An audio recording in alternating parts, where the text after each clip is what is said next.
নমস্কার, আমার একটি নতুন ব্লগে আপনাদের স্বাগত জানাই। অবশেষে অনেক দিনের প্ল্যানিং এর পর আমরা সপরিবারে পৌঁছে গেলাম ঐতিহাসিক শহর হায়দ্রাবাদে।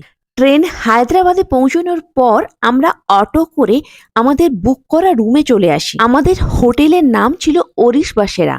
অ্যাপের মাধ্যমে বুক করেছিলাম দুটো রুম। আমরা ভাবতেও পারিনি এত কম টাকায় এমন 5 স্টার হোটেলের মতো রুম পাবো। জার্নির ক্লান্তি ভুলে সন্ধ্যাবেলা আমরা বেরিয়ে পড়লাম এনটিআর পার্ক। অ্যাডাল্ট 20 টাকা, চিলড্রেন 10 টাকা। এখানে পার্কে ঢোকার আগে কড়া চেকিং হচ্ছে, কিন্তু আমি কখনো পার্কে ঢোকার আগে চেকিং দেখিনি।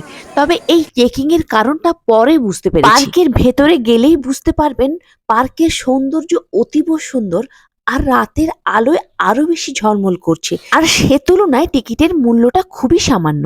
NTR garden, Lumbini park, secretariat আর হুসেন সাগর পাশাপাশি অবস্থিত, তাই একসাথেই এগুলো দেখে নেওয়া যায়। কিন্তু আমরা আর লুম্বিনী পার্কে যাইনি, কারণ এই পার্কটা ঘুরতে অনেকটা রাত্রি হয়ে গেছে। ভেতরে জলের ফোয়ারাগুলো এত আকর্ষণীয়, আমরা ওর সামনে দাঁড়িয়েই অনেকটা সময় কাটিয়ে দিয়েছি।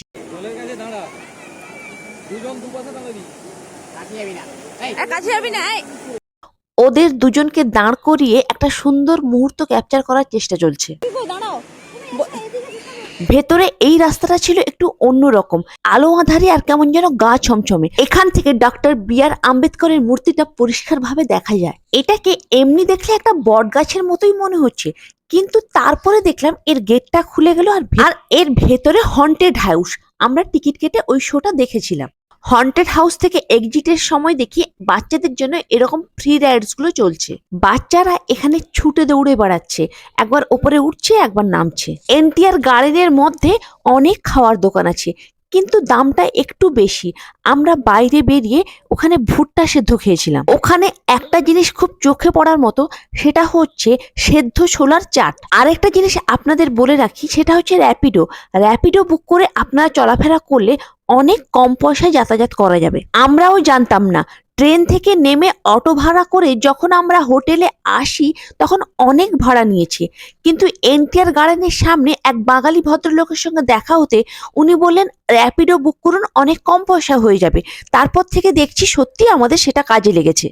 ভেতরে প্রচুর রাইড আছে, আমরা তো দাঁড়িয়ে দাঁড়িয়ে ওইগুলোই দেখছি, তবে প্রত্যেকগুলোর টিকিট লাগবে। বাচ্চারা এই রাইডগুলোয় উঠতে চাইছিল, কিন্তু আমরা নিজেরাই ভয় পেয়ে গেছি রাইডগুলো দেখে, তাই ওদেরকে বারণ করেছিলাম। এখানে বেশ অনেকটা উঁচুতে কিছু একটা আছে, আমরা দুই মহিলা ঘুরে ঘুরে দেখছিলাম কিন্তু যাইনি। কিন্তু আমাদের বাচ্চারা আর তার বাবারা উঁচুতে উঠেছিল, খোঁজ নিয়ে এলো ওখানে একটা রাইড আছে যেখানে টিকিট কেটে ঢুকতে হবে।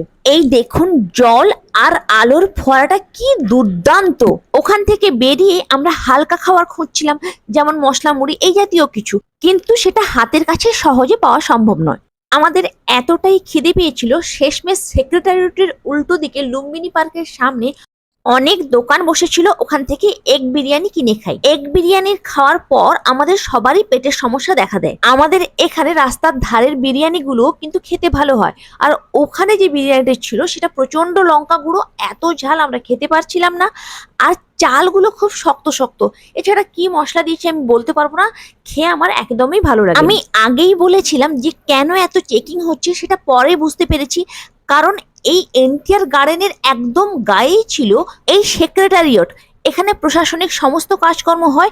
তাহলে কোনো খারাপ উদ্দেশ্য নিয়ে এই পার্কের মধ্যে দিয়ে ঢুকে সেক্রেটারিয়েটের কাছাকাছি পৌঁছে যেতে পারে, আর এই জন্যই গার্ডেনে ঢোকার আগে কড়া চেকিং হয়। এই গার্ডেনের মধ্যে এটা একটা ওয়াটার স্লাইড, বাংলায় বলতে পারেন জলের হরকানি। আমরা হেঁটে হেঁটে সেক্রেটারিয়েটের সামনে যাই, কিন্তু তখন ওটা বন্ধ হয়ে গেছিল, চারিদিকে পুলিশি প্রহরা ছিল। কিন্তু আমরা রিকোয়েস্ট করে আমাদেরকে যেন একটা ফটো তুলতে দেওয়া হয়। ওনারা আমাদের খুব হেল্প করলেন এবং ভেতরে যাওয়ার অনুমতি দিলেন, তবে কিছুটা বললেন ওখান থেকে আপনারা ভালো করে ঘুরে দেখে ফটো তুলে খুব তাড়াতাড়ি ফিরে আসুন। একটা উঁচু জায়গার ওপর থেকে আমরা এই হুসেন সাগরের ভিউটা পেয়েছিলাম। রাতের বেলা মানুষজন নিয়ে অনেকগুলো বোট চলছিল, সেগুলো পুরো আলোয় ভর্তি।